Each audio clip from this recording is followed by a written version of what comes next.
Final day frustrations Telangana అసెంబ్లీలో ఇవాళ peaks కి చేరుకున్నాయి.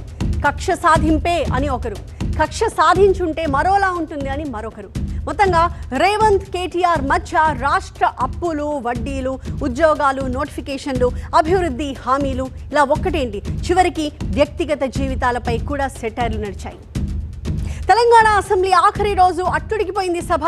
రేవంత్ కేటీఆర్ల మధ్య సవాళ్లు ప్రతి సవాళ్లు నడిచాయి. గత ప్రభుత్వం వల్ల 16 నెలలు జైల్లో ఉన్నాను అన్నారు రేవంత్ రెడ్డి. అయితే స్వాతంత్రోద్యమం చేసినందుకు జైలుకు వెళ్లారా అని ప్రశ్నించారు కేటీఆర్. బీఆర్ఎస్ కిరాయి మనుషులతో తనను బూతులు తిట్టించింది అన్నారు రేవంత్. మరి మా ఇంట్లో ఆడబిడ్డల్ని మీరు తిట్టించినప్పుడు ఏమైంది అన్నారు కేటీఆర్. కక్ష కట్టి ఉంటే బీఆర్ఎస్ పెద్దలంతా జైల్లో ఉండేవాళ్ళు అన్నారు రేవంత్ రెడ్డి. కక్ష కట్టకపోతే బీఆర్ఎస్ పథకాలన్నింటినీ ఎందుకు ఆపేశారు అని ప్రశ్నించారు కేటీఆర్. కక్షకరంగా ఉంటే సీఎంకి ఉన్న విచక్షణాధికారాలతో జైలుకి పంపించేవాణ్ణి అన్నారు రేవంత్ రెడ్డి. సీఎంకి అసలు ఎలాంటి విచక్షణాధికారాలు ఉండవు గుర్తుపెట్టుకో అన్నారు కేటీఆర్. ఇక తాను తలుచుకుంటే ఎప్పుడో బీఆర్ఎస్ నేతలు జైలుకి వెళ్లేవాళ్ళు అన్నారు రేవంత్ రెడ్డి. తలుచుకో ఏం ఫరక్ పడదు అంటూ రేవంత్కి సవాల్ విసిరారు కేటీఆర్. అక్రమ కేసులు పెట్టి అదే చర్లపల్లి జైల్లో డిటెన్షన్ సెల్లో పెట్టారు అధ్యక్ష.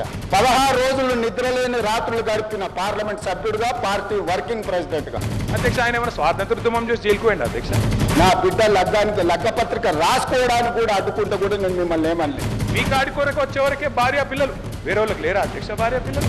పచ్చి బూతులు మీరు తిట్టిస్తే కూడా చెంపలు వలగొట్టేంత శక్తి ఉన్న సంవయనంతో ఊరుకున్న అధ్యక్ష.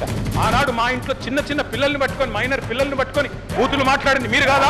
చెంపలు వలగొట్టేంత శక్తి ఉన్న సంవయనంతో ఊరుకున్న అధ్యక్ష. నువ్వు ఏం చేసుకున్నా ఏం ఫరకు పడదు. నువ్వు ఎన్ని రోజులు బయట వదిలేస్తావన్నా తీసి లోపలే. అసలు నువ్వు లోపలేస్తావనే కదా నీకు ముఖ్యమంత్రి పదవి చేసింది. నువ్వు అనుకుంటున్నావేమో పదవి శాశ్వతం, అధికారం శాశ్వతం, ఏది శాశ్వతం కాదు.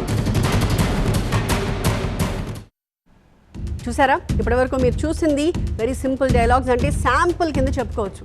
మాటకు మాట, కౌంటర్కి కౌంటర్, నువ్వా నేను అన్నట్టుగా ఇద్దరి మధ్య జరిగిన వాగ్వాదం